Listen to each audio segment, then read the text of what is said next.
Happy Wednesday. Today is Wednesday, March the 8th, 2023. Today's daily Bible readings come to us from Psalm 128, Ezekiel 36:22 through 32, and then John 7:53 through 8:11. I'm going to take a look at Ezekiel and talk about when the cleansing comes. So we take a lot of solace in the fact of God's willingness to redeem us in spite of our iniquities. Um, and we should, right? That's a really good thing for us, and we should be thankful for it. But here's something we need to think about: something that God is saying here in Ezekiel, and it's pretty blunt. Um, it isn't necessarily for our sakes that God acts, and that's kind of not amazing thing as in amazing. Wow, that's awesome, but like great for us, but amazing thing that um that it's not just because he's like super concerned about us, or that he just somehow can't live without us. uh he's doing it, he says to Israel here, for his name's sake, right? Or specifically Judah here, but it's for his name's sake, right? This is what we see here in Ezekiel 36. It's because the people's actions, their actions have profaned his name. So their actions, the things that they've done that have gotten them in a situation where things have just gone terribly wrong for them, and they're being punished. That has tarnished his name, profaned his name, because they are the people called by his name, and called by his name before all the other nations.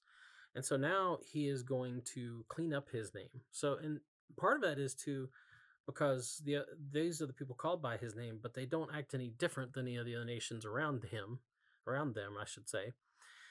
And then on top of that, because all these horrible things have befallen them, then the people also laugh at God's name and say, "Well, apparently he's not that great a God, because look look what his people have become, and then look what they've become. Look what's happening to them."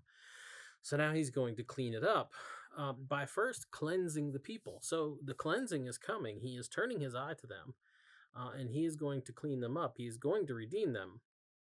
But it's when the cleansing comes for them, it's not the most fun. It's not like, just, hey, bubble bath time, let's get everybody cleaned up. No, it's a pretty hardcore uh, returning, come to Jesus moment, if you want. But come it will, and the people called by his name, he says, won't be disgraced, right? You will no longer be disgraced among the nations. And then he says you will remember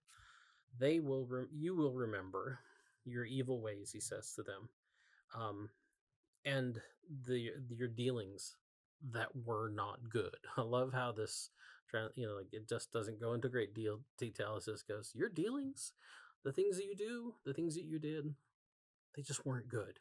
No more explanation than that. I think they probably all understood it.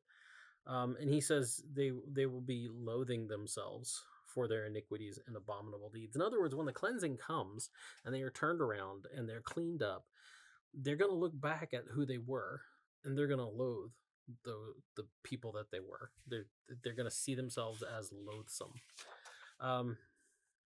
So the promise is that God's people will be made better, and we will rejoice in the new life and opportunity he has given us. But remember, it wasn't for your sake. He says, it wasn't for your sake that he has cleansed you, that he has redeemed you. Let that be known, he says. And we should repent, and we should be dismayed about who we were before the cleansing came. Anyway, that's the DBR for today. Get out, enjoy the day. We'll talk to you later.